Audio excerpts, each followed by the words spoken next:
The following is a chapter reading by the Worm Audiobook Project. Please support the original author at parahumans.wordpress.com. Thank you and enjoy.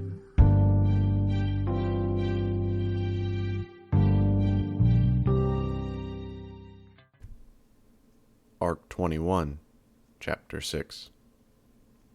Hate to do this with the weather like this, I thought. I thought about the meeting Perianne had arranged with Miss Militia, but my hand is being inadvertently forced.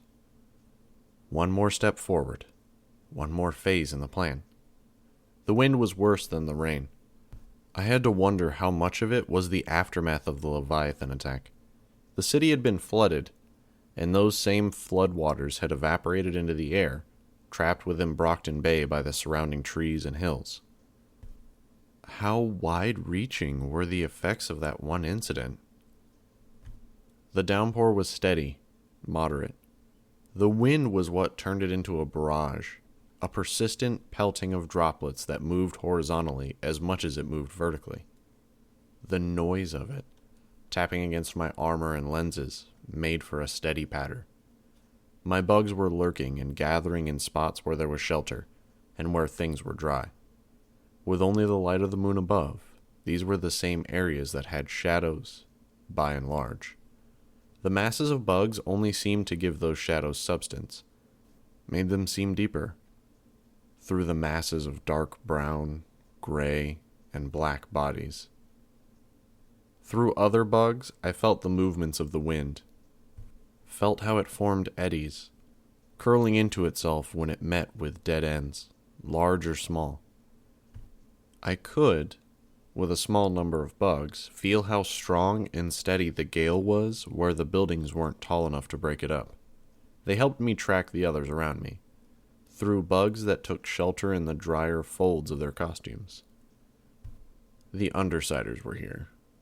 Minus Tattletale, we were all standing in the street a distance away from a squat building. Regent was off to one side, ready to trip up our enemy if they made a sudden appearance. Rachel hung back, corralling her forces, while the rest of us watched the building for any hint of trouble. But Gru stood next to me. I appreciated his presence, his casualness in the light of the way we'd effectively parted. I could sense the ambassadors. Citrine and Othello were there. So were 4 new recruits, Jacklight, Ligia, Lizardtail, and Codex. The 5th potential recruit hadn't been so lucky. The 4 of them stood off to one side, in the shelter of Citrine's power, listening as she gave instructions. The area around them was somehow faded in terms of the colors there. The area she was affecting looked as though I were viewing it through colorblind eyes that were capable of only seeing yellow. Water wicked off them as though they were waterproof, leaving them utterly dry, even in the wind and rain. Lizardtail's power was pressing against me, even from the other side of the street. It penetrated my costume to the skin, making my skin tingle and ensuring that I was always aware of where he was. It was like the sensation of standing in front of a fire, just close enough to feel as though that heat had a physical form, just close enough to be bearable. It wasn't hot, though. It was cold, if anything. The rest of our forces were marshaled throughout the area. A handful of volunteers from my territory, surviving members of the O'Daly family, had made their way to rooftops, stood at the ready with walkie-talkies and binoculars. They'd have to make up for the fact that my bugs weren't as mobile in this weather. Tattletale's mercenaries were here, though she was still largely incapacitated. Miner, Brooks, Pritt, Senegal, and Jaw. Regent had 2 followers, and I was doing my best to avoid paying attention to them. It wasn't the time to investigate whether he was controlling people or legitimately hiring them. Rachel's underlings were present too, hanging back enough that they were out of sight of the building. Biter, Barker, the veterinarian, the boy with the eye patch, others I didn't recognize, a young teenager with darker skin, a tall man with a broad belly. Each of them held a chain. The tall man and Biter held 2, and each chain had a dog harnessed on the other end of it. grown to a fair size by Rachel's power. Only Bentley and Bastard were full size. Inside the building, the Teeth were recuperating from a recent conflict with Miss Militia, and the other heroes followed soon after by an attack from Perian's stuffed animals. As a whole, the Teeth amounted to 20 or so unpowered troops, plus a half dozen or so powered ones. Even the unpowered Teeth had costumes of a sort, were dressing in a hodgepodge of armor that made it hard to tell them apart from the powered members. As a whole, they were bandaging minor injuries, preparing food, talking, joking, relaxing. There were 2 televisions on, each playing something different, volume turned up, and the noise was discordant, even to the muted, confused senses of my swarm. Porn on one television, I was pretty sure. The other channel was either a cartoon or a news broadcast, judging by the words I was able to hear. There was a fight in progress, a duel, between 2 unpowered members. One was getting the better of the other, pounding his face in while others jeered and laughed. One of the female members of the Teeth, I suspected hemorrhagia, was cooking food for her team. A distance away, Butcher was sitting on a stool, her feet up on a table, her mask off. She had a cloth in hand and was wiping her gun clean, oddly disconnected from the clatter and chaos of her team. I supposed the 13 other voices in her head kept her company. It had taken time to analyze them, to assess what each of the Teeth were doing and make a note of every individual part of it, to do it discreetly, with no more than the bugs that were already in the building. The ambassadors were patient. I got the sense that they could have waited for 2 hours in this wind and rain, and their only concern would be that their clothes and hair were a little worse for wear. My teammates were a touch more restless. Rachel moved from dog to dog, enforcing her authority, keeping them in line, and making sure they were listening to the underlings. She was putting her trust in me, but I could tell she was getting tired of this, tired of the minutes passing with nothing happening. Regent 2 was reacting. He was maintaining a running commentary on everything from the weather to the surroundings, our allies, and me. And 20 minutes in, the rain's still pouring, the wind's still threatening to drop a house on our heads, and we're still not doing anything. I think our fearless leader needs to remember that some of us aren't as good at being imposing when we're drenched and standing around in the dark. She does that whole shtick where being gloomy and creepy only make us scarier. You know how scary I am with a wet shirt clinging to me? Shut up, Regent, Gru said. I'm just saying, she could be more considerate. Maybe we could wait indoors, and she could stand out here in the rain, using her power to investigate our enemies. If she's even using it. Maybe she fell asleep standing up. Been a hard week for her. Regent, I said. Be quiet. She's awake.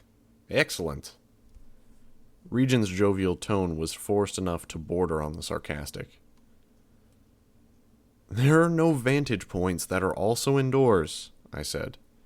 I'd bet that's why Butcher chose that building. The parking lot that surrounds it, the terrain, it's all to her benefit.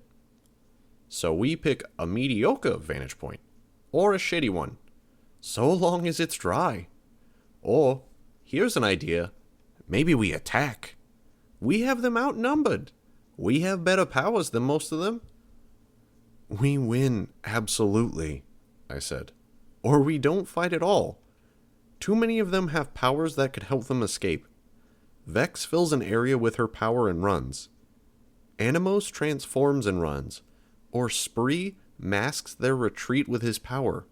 This way, we take all of them down, or we at least affect them on a psychological level. Then why don't we have them surrounded? Because we don't need to, I said. Keeping Butcher from picking us off is a bigger priority. We do that by forming battle lines. Huh, he said. There was a pause. 23 minutes. Standing in the rain. Inside the building, Hemorrhagia called out. Ready. The teeth collectively began to make their way to the kitchen, while Spree headed for the washroom. There.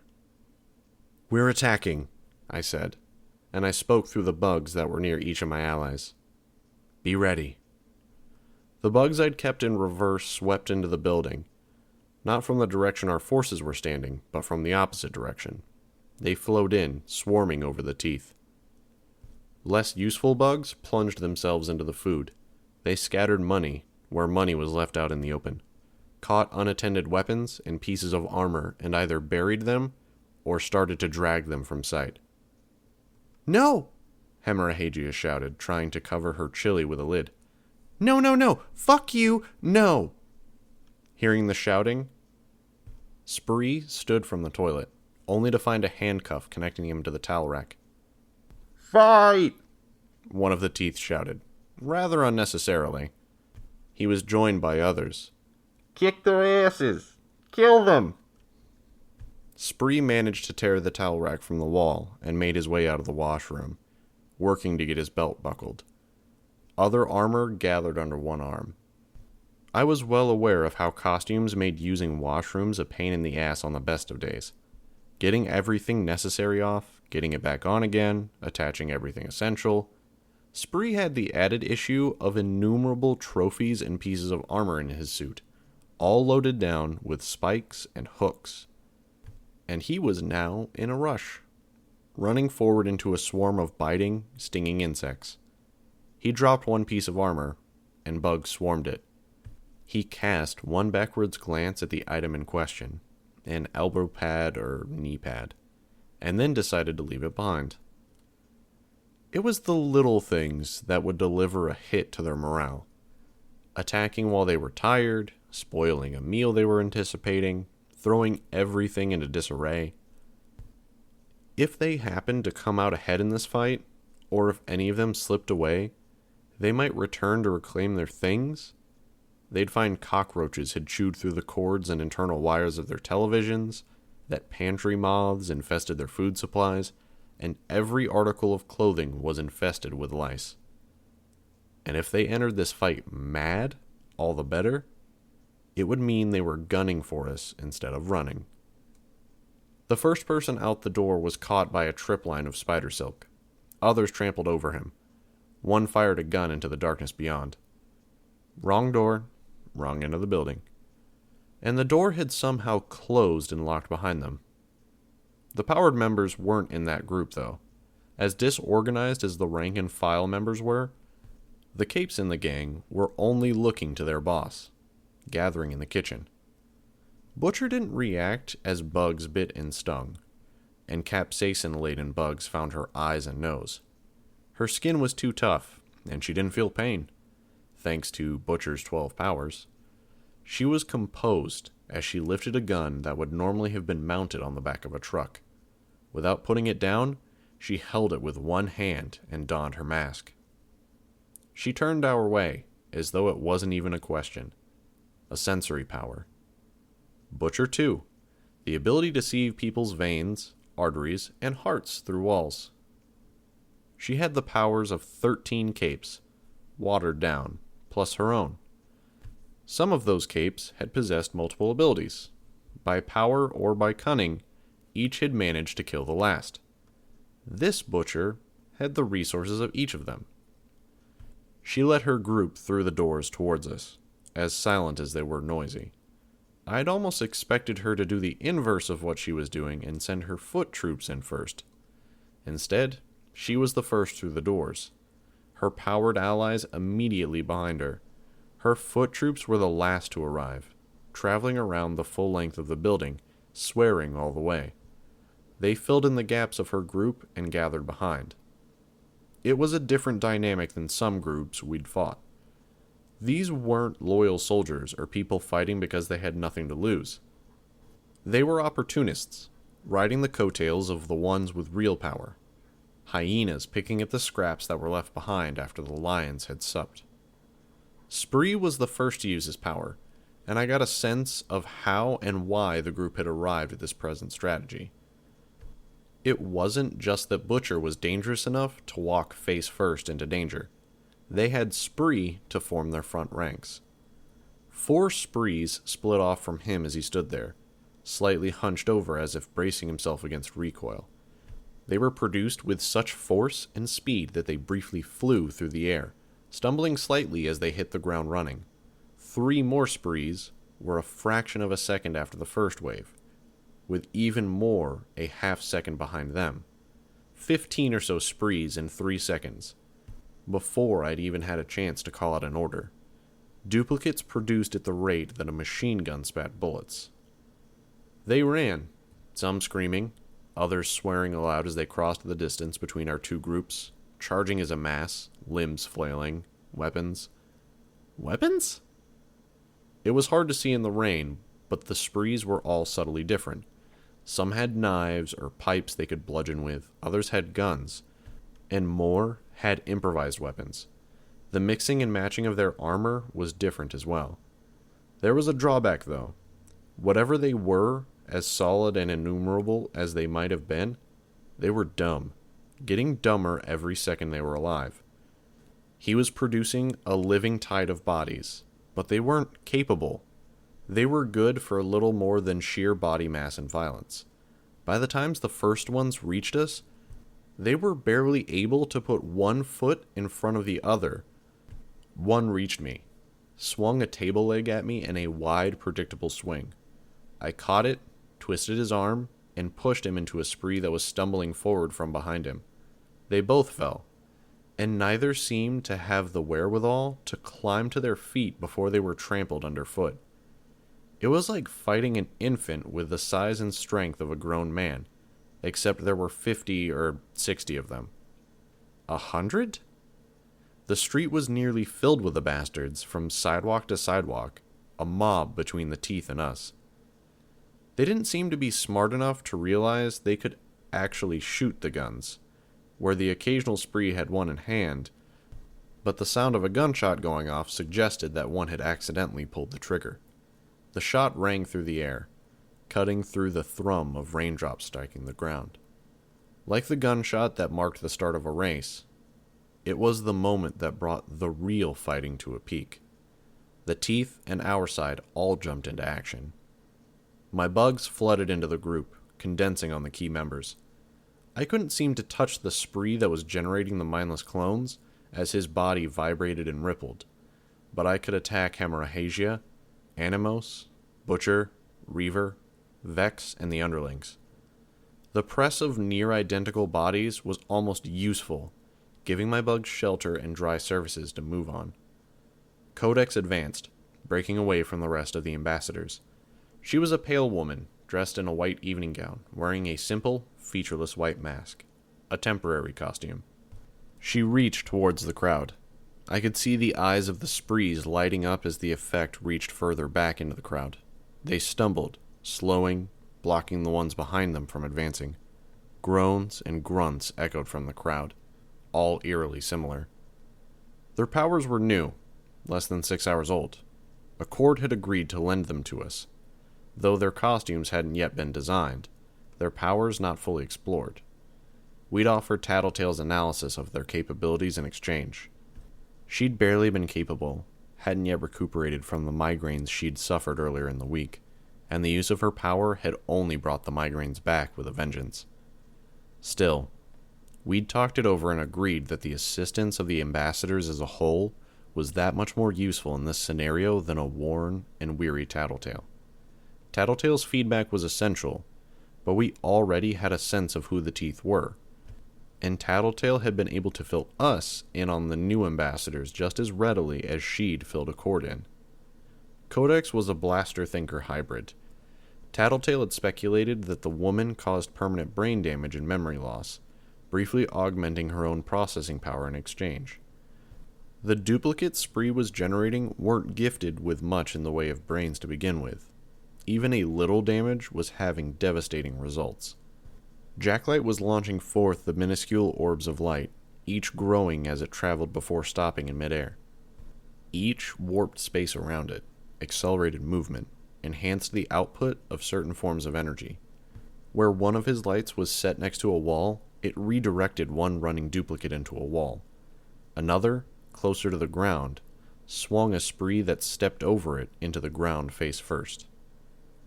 It was Legia, though, who slowed down the enemy the most. She created water out of nothing. Geysers of the stuff that drove the mob back and sent them sprawling. Then she sucked up the water. I wasn't entirely sure, but I got the impression she caught one or two duplicates in the process, drawing them into whatever place she'd taken the water from. It took her a second each time she switched from creating water to drawing it in. Clones slipped through the gaps in the defensive line as she changed gears. "Rachel!" I gave the order. Before Jacklight's power makes it impossible to go further or more slip through. Her responding whistle cut through the night. Bentley and 3 more dogs were released, charging forward, leaping over our defensive line to crash into a sea of duplicates. The duplicates were now too closely packed together to even fall down, and were literally climbing over top of one another. The dogs stumbled or slipped as the jacklights tugged at one or two of their legs, then proceeded to tear their way through the crowd. They were brought to a stop when they found the second of the Teeth's defensive powers waiting for them. Vex's force fields were countless, numbering in the hundreds, each sharp enough to cut exposed flesh. Alone, they weren't strong, but the shards had a collective, cumulative resistance. I'd hoped Rachel's dogs would have enough raw strength to power through. Still, we had the advantage here. The tide of the duplicates was slowed as the bludgeoning power of the dogs crumpled them underfoot or crushed them against one another. And both Barker and Biter were free to join the defensive line. I was able to step back and get a brief respite from the hand-to-hand fighting with the spree duplicates. "Keep up!" Rachel bellowed the words. One dog leaped to the side, planting its feet on a wall, then leaped for the Teeth on the far side. A 4-legged creature, just a little smaller than the dog, lunged into the air, brought the 2 of them crashing down into the midst of the sea of tiny force fields. Animos. Cape teams naturally found their own synergies and strategies. This was how the Teeth fought. 2 defensive lines protecting the reserve forces while the truly dangerous members acted. Butcher raised her gun, setting one finger on a trigger of the gun. It started spinning up. "Butcher! Incoming!" I called out. She teleported past the worst of Vex's force field barrier. Flame billowed around her in a muted explosion as she appeared. Butcher 6's explosive teleporting. It's weaker than it was when 6 had it, shorter range, and the intensity of the explosion isn't nearly what it once was. She pushed past the remainder, and leveled the Gatling gun at the nearest dog, pulled the trigger before anyone, Regent included, could do anything to trip her up. 10 bullets were fired in a half-second. A moment later, the weapon jammed. Wounded but intact, the dog turned and snapped at her. She was gone a heartbeat before the Teeth snapped together. Butcher 3's danger sense didn't do him much good. Driven mad, died in a suicidal attack against the Teeth. Window of opportunity is lower, application limited to more physical danger. She reappeared in a cloud of rolling flame, reversed her grip on her Gatling gun and swung it like a club, knocking Bentley clean off his feet. Super strength, courtesy of 1, 3, 6, 9, 11, and 13. Cumulative effects. A little bit of super strength from multiple sources added up. Animos was pinned by another dog, a yellow light surrounding both of the unnatural beasts. He screeched at the dog, a high-pitched noise that made me wince, but the effect didn't take hold. Animos's scream could strip someone temporarily of their powers, but citrine was dampening the effect. That, or there was nothing to take away from the dog. The mutation was Rachel's power, technically. Butcher approached the pair, and Citrine abandoned her assault, letting up. As Tattletale had warned Gru, she'd warned Citrine as well. Butcher's power was too dangerous to muck with. Gru risked absorbing the consciousness of the prior Butchers, and Citrine risked striking the right attunement and accidentally killing Butcher. But Citrine was still a leader. Didn't waste a moment. She gave the signal, shouting something I couldn't make out, and her followers opened fire. Jacklight and Codex lobbed their attacks towards Butcher, and the leader of the Teeth teleported away before either could do any real damage. Legia produced a geyser of water that sent duplicates flying 10 or 12 feet in the air. Othello, for his part, was standing by, his hands in his pockets, his two-tone mask expressionless. Which wasn't to say he wasn't contributing. Hemorrhagia was enduring an assault from an invisible, immaterial foe. I could feel him, feel the movement against my bugs. But the bugs didn't settle on him, simply passed through. He was only partially there, focusing on allowing certain aspects of himself, his weapon, to affect our world. Shallow cuts appeared on Hemorrhagia's face, chest, and arms as she tried ineffectually to shield herself, and those same cuts exploded violently as she used her power to draw her blood from her body and turn it into hard, physical cutting weapons. More blood congealed into broad scabs that protected her and reduced the damage of the continuous slashes. A distance away, Imp appeared, electrocuting Spree with a jab of her taser and bringing an end to the stream of duplicates. Not that the duplicates were doing as much damage as they had been. Like lemmings running off a cliff, many were scaling the piles of fallen clones and promptly running into Vex's force fields, only adding more corpses to the virtual hill of corpses that separated us from the other members of the Teeth. Our two strangers were doing much of the work in dealing with the back line. That left us to deal with Butcher. Bentley had recovered and charged her. She responded by hitting him with a wave of pain, putting him off his guard so she could strike him aside. Butcher won, inflicted agony at range. Bentley was quick to recover, quick to push past the pain that she was inflicting and attack. She prepared to strike him again. Regent knocked her off her balance, and she was caught off guard as Bentley struck her with one paw. She teleported out of Bentley's way before he could follow through with the attack, appeared between Regent and I, surrounded by our capes. We staggered back as flame washed over us. I felt my focus begin to slip, thoughts of violence filling my mind. I itched to attack, to hurt her. I sent my bugs in, but that was the one gesture that set the others in motion. Without realizing it, I found myself charging her. Biter and Regent were among those caught in her spell. We attacked her as mindlessly as Spree duplicates had attacked us. My knife stabbed at her armor, doing too little damage. I stabbed again, found a vulnerable spot at the back of her neck, just below her hairline. I dragged the knife through her flesh. Without even turning to face me, she elbowed me, and all the strength I had went out of me. I careened a distance away, tumbled, landed amidst Spree clones. They clutched feebly at me while I reeled. Lizardtail's power pressed even harder against me. I could feel the edges of my injuries tingling, the wounds slowly knitting closed. Far slower than they should have been, given the earlier demonstration of Lizardtail's power. Either he was weaker, or her ability to inflict wounds that progressively got worse over time was taking away from the power of his regeneration. Butcher had a grip on Regent, threw him into Biter with enough strength to take the two of them out of the fight.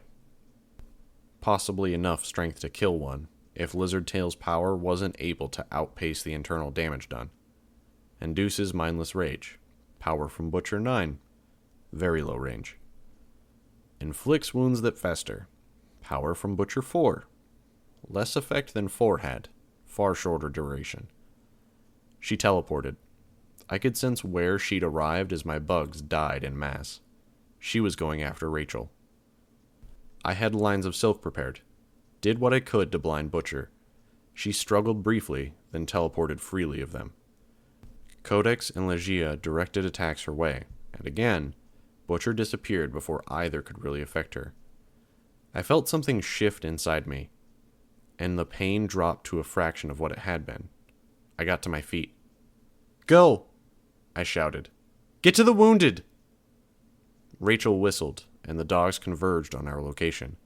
Butcher had appeared in the midst of the ambassadors, but the variety and ferocity of her attacks had her teleporting from moment to moment, doing more damage with the flames that appeared around her than through any action she could carry out. It seemed that even though Codex's attack hadn't connected full force, Butcher wasn't keen on giving her an opportunity to deliver any more grazing hits. Rachel stopped next to me, offered me a hand up. "Fetch Codex," I said. "The ambassador in white. Butcher's going after her. It might mean Codex is doing the most damage." Rachel gave me a curt nod, and we charged, leaving Gru to help Regent. Butcher teleported away as Bentley hurtled at her. I reached for Codex, took her hand. She looked at Citrine, as if asking permission. "Go," Citrine said. I helped Codex up onto Bentley's back. She had to sit side saddle. Those ridiculous dresses. They weren't meant for fighting. But then I suspected that Accord was used to shock and awe tactics when he had to engage in a direct assault. How many of his enemies were as tough, versatile, or persistent as Butcher? She teleported away, effectively leaving her team to fend for themselves. Only Reaver, Vex, and to a lesser degree, Hemorrhagia were in fighting shape. Butcher was interested only in the fight. She was the central pillar of the Teeth, and stopping her would stop them. And for much that reason, her team was a secondary concern to us as well. "Run," I told Rachel. "Codex! Hit her where you can!" I was versed in fighting teleporting foes, had engaged in a similar conflict against Oni Lee. Butcher wasn't him. She didn't obsessively use knives. No. She was drawing a configuration of metal rods and panels from her back. Her gun abandoned in the course of the fighting. She was unfolding the device into a different weapon. A compound bow. I already knew which power she was using next. Imp had sabotaged the gun, jamming the ammo feed. But she hadn't been able to get at the bow. It was massive when fully unfolded, nearly 6 feet long, not counting the extra length as part of the curve. Large enough that it required superhuman strength to draw. Less than a year ago, Butcher had been known as Quarrel, and, as Tattletale told it, Quarrel had used a much smaller version of that same bow to kill Butcher 13 in a drawn-out fight in New York. Regent wasn't in fighting shape. My bugs weren't able to move fast enough to reach her. Legia wasn't in a position to hit her with water, and Jacklight's orbs didn't reach nearly that far. If she started shooting, we'd drop like flies. "Hit her," I said. "Codex!" Codex reached out to use her brain drain attack. It was visible only by the effects it had, but I'd seen it move through the spree clones. It was slow. Butcher had time to string her bow before she had to teleport out of the way, appearing on top of a building with a vantage point of the battlefield. She knelt, touching the rooftop, and reformed the stone into arrows. That power was Butcher 8's, except he'd had more reach, was faster. Bugs clustered at her eyes, but she'd barely seemed to notice. Nearly blind, she drew her string, pointed the arrow at us. Before I could react, shout a warning, Codex hit me with enough force to nearly unseat me, despite how I was sitting astride Bentley. Something else struck my shoulder with enough force to tear half the armor away. The new villain slumped and fell, joined by the piece of my armor that had been shorn off. An arrow nearly penetrated her neck. Butcher drew her bow again. She didn't miss. She did something to warp space or adjust the very fabric of reality, so her shots always struck the intended target. She aimed towards my teammates, paused, lowered her weapon a second, as if momentarily confused. The bow swept in the ambassador's direction. Then she turned, her body rotating, the massive bow and long arrow pointing at us, Rachel and I. Go! I shouted. Go! Go! We could only get out of range. How far could a bow like that send an arrow flying? Apparently, Butcher didn't think it would be this far. She teleported, paused, then teleported again. A small fire erupted at each destination point. Another teleport, and she killed a swarm of bugs I'd left lying in wait. I had hoped she would fall short, and that I could bind her weapon with silk. No such luck. "She's following!" I shouted. Rachel grunted a response, kicked Bentley to drive him to run faster, then whistled. Her dogs broke away from the rest of the ambassadors and undersiders, trailing after us. Butcher had to teleport as one spry, smaller dog noticed her and ascended to the rooftop to give chase. Buying time, but she was closing the distance. I drew from the silk I had stored in my utility compartment, coils of it braided together into lines strong enough to suspend a grown man. Hopefully, strong enough to hold Butcher. We had a plan, I just hadn't counted on her being quite as tenacious as she was. I'd looked at the teleportation power, had failed to account for what it meant in conjunction with her danger sense. I formed the silk into nets. I could guess at her next destination, track her possible arrival points. Again, she teleported right on top of a net. The flames destroyed it. One net left. We'd reached the edge of the city. There were fewer buildings, fewer rooftops. Wet clumps of sand flew behind Bentley's feet as he dug deep to find traction. Butcher appeared on one of the last remaining rooftops, killing a cloud of bugs. Other ambient bugs clustered on her, biting and stinging, doing ineffectual damage. Too tough, courtesy of Butcher number... Fuck it. Didn't matter, really. She deemed herself close enough to take a shot, drew her arrow back, raising the bow so it nearly pointed at the sky. The net closed around her, unseated her arrow from its mount. Bugs wound more strands around her knees. The wind pushed at her, and she tried to extend one foot to catch her balance, succeeded only in tipping herself over. She fell from the roof of the 5-story building. She teleported herself right to the ground, cutting the height of her fall in half and freeing herself from the net. It was still a hard landing. "Get her! Fetch her!" Rachel nodded, whistled 3 times, pointed. The dogs that trailed after us were quick to follow the order, snatching up Butcher. She'd heal, was probably healing the brain damage Codex had inflicted. Butcher was tough enough that the dogs probably wouldn't do enough damage before she regained her senses. I might have been wrong in that assumption, but we couldn't afford to think otherwise. "Go!" I shouted. We ran, Rachel and I on Bentley, a pack of her dogs following behind. There was no telling how much time we had. We'd gone into this with one plan. One solid way of putting an end to Butcher. It was why we weren't hiding in the safety of Gru's darkness. Though we were in less danger than we'd been since the battle started, my heart was pounding harder than ever. "Stop!" I called out to be heard over the wind. Rachel pulled Bentley to a stop. She knew what came next. Gave a hand signal. "Dogs, stop! Rat dog, forward!" The dog that had Butcher ran on a little further, passing over a line of stones in the wet sand. "Shake!" Rat dog shook Butcher like she was a chew toy. "Good dog," Rachel said. "Drop her." Rat dog dropped Butcher. "Come." Rat dog whimpered. "Good boy. Come." Tail between his legs, Rat dog approached, passing over the line of stones in the wet sand. Long seconds passed. Bentley virtually heaved with the exertion of the run. My eyes didn't leave Butcher. Butcher roused, and it wasn't a slow affair. One instant she was lying prone. The next she'd teleported, appeared next to the narrow, light-bodied dog and bludgeoned it, sending it flying. "Dakota, go! Bear, go!" 2 more dogs charged at Butcher, drove her back. "Stop," I warned Rachel. I lowered my voice. She has that rage aura. It didn't matter.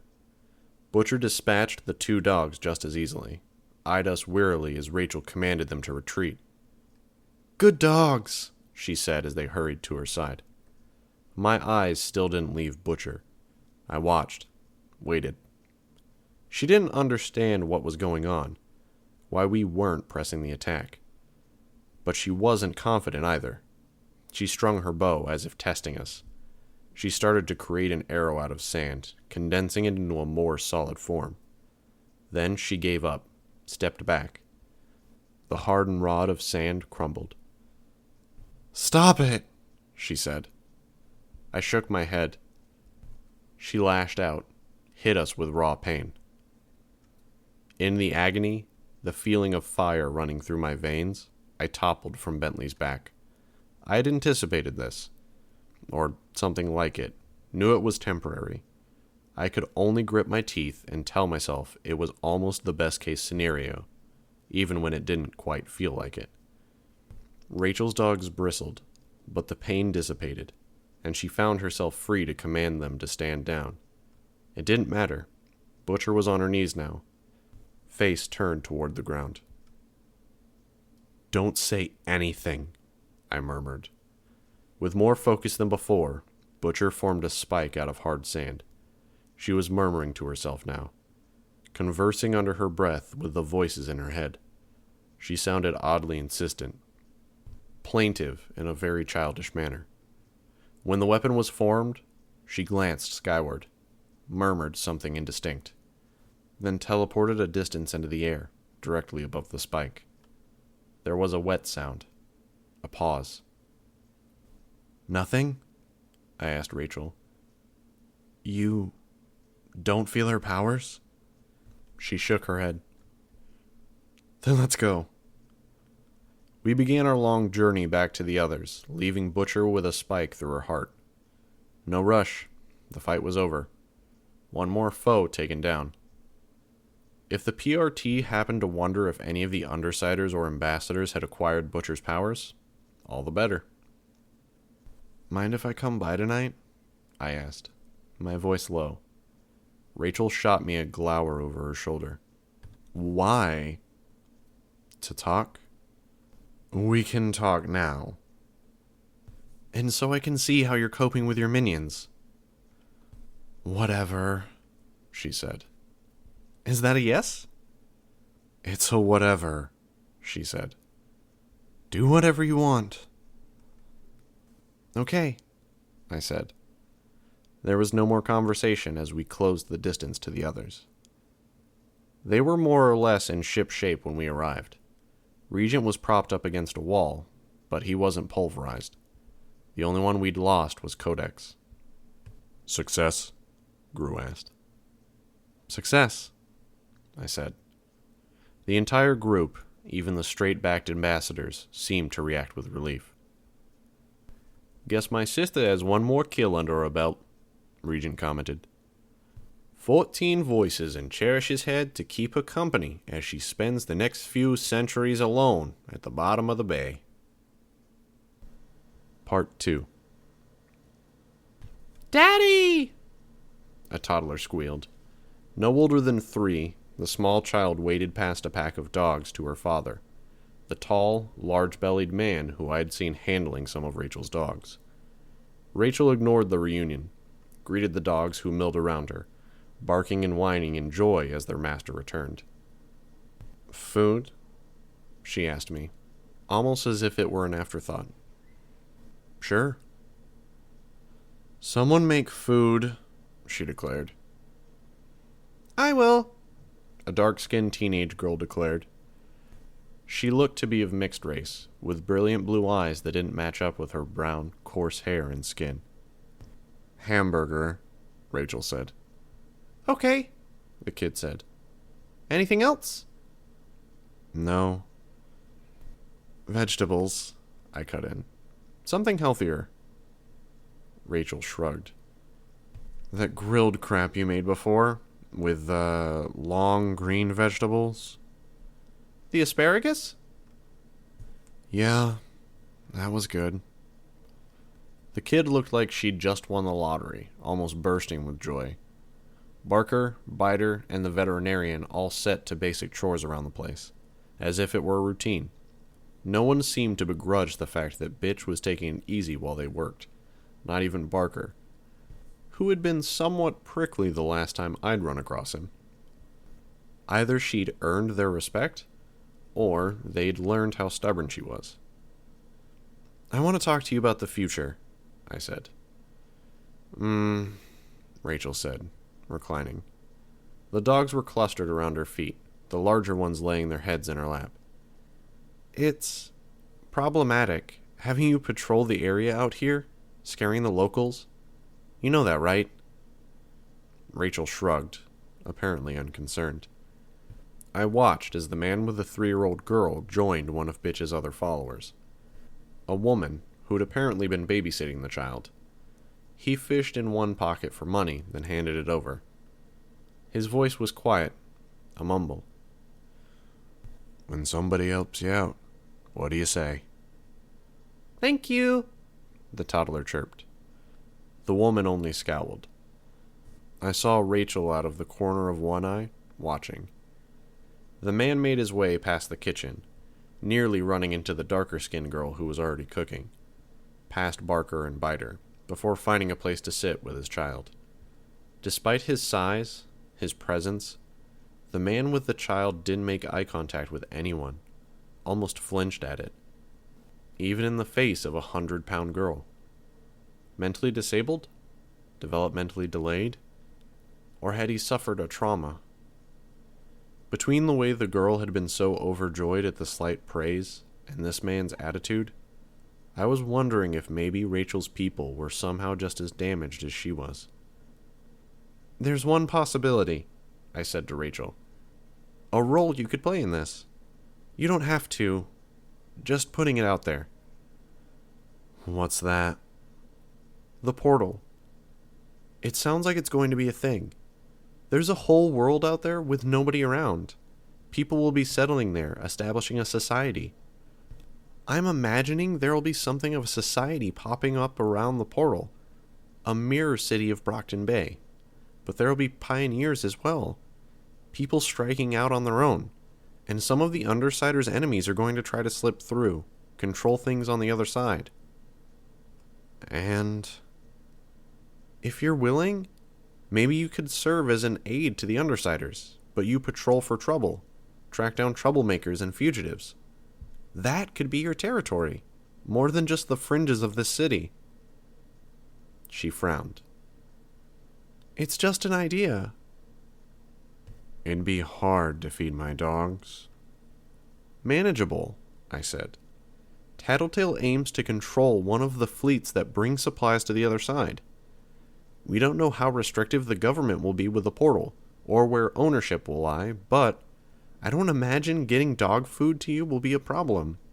And as the area gets settled, maybe you could supply trained dogs to pioneers or hunters looking to capitalize on the area." She didn't reply, focusing on her adoring dogs instead. 2 hands, no less than 20 ears to scratch in her reach.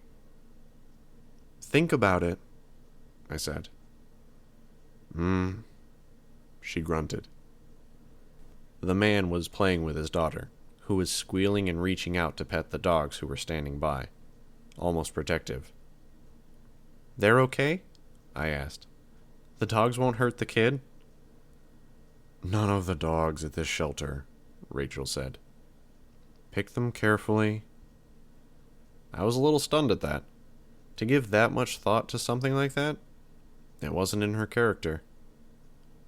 "Why?" I asked. "You said I should think about what people need from dogs. If I'm going to find them homes, the dogs need to be able to live with families." I nodded. There were more questions I wanted to ask. But I didn't want to spoil the quiet relief I felt at hearing her say that. We sat for 10 more minutes before Bitch rose and began playing with dogs. She incorporated training into the play, dividing dogs into teams and having them fetch in shifts, among other things. I stood, joining her, and she handed me a ball. There wasn't much more conversation beyond that. Most of the talking was reserved for the dogs. Time passed quickly enough that I was surprised that Rachel's henchperson announced that the food was ready.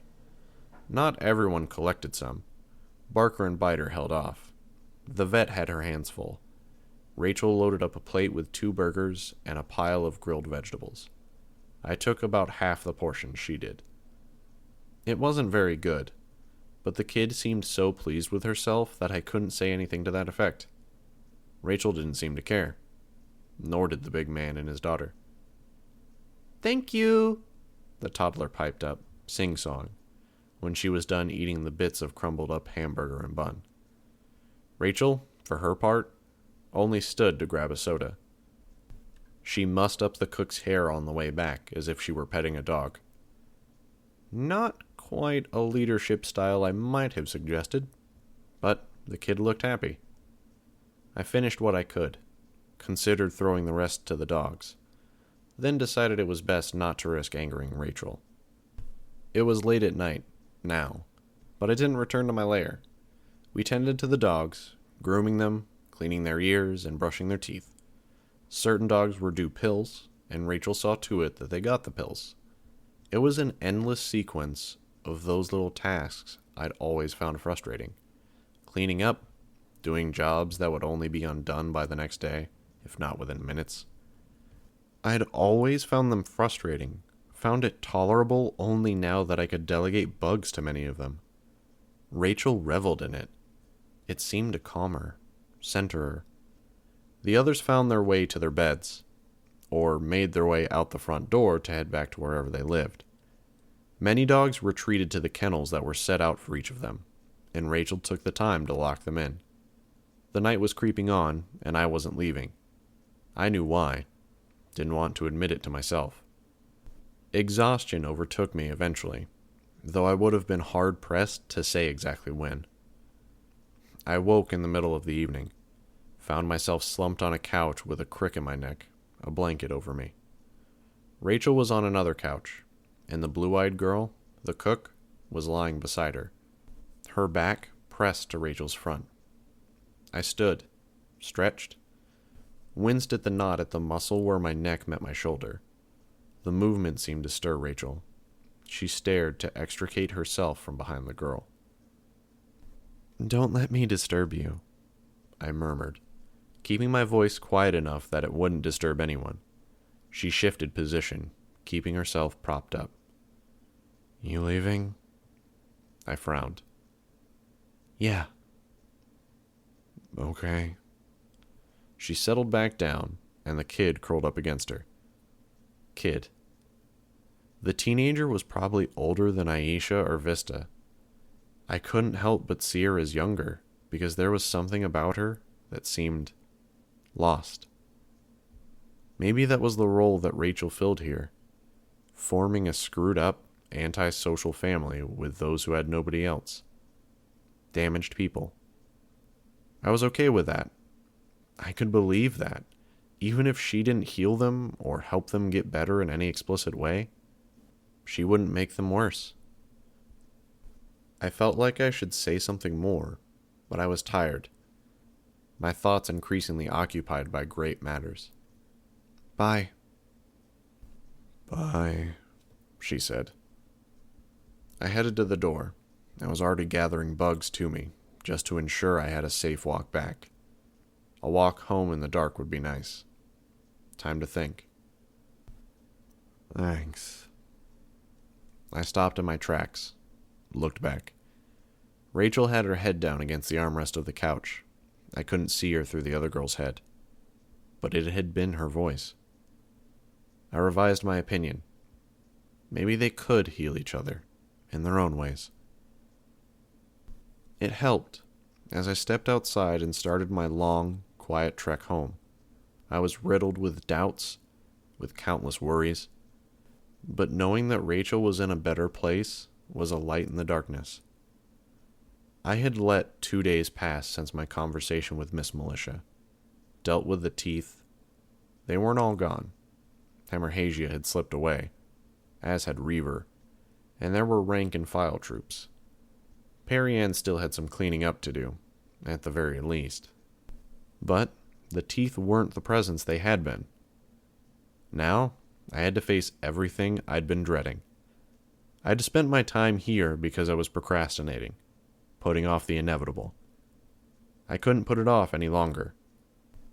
If I didn't bring myself to do it soon, it would only get harder to bring myself to do it. Tomorrow morning, I thought, I face off with Tag and the rest of the PRT.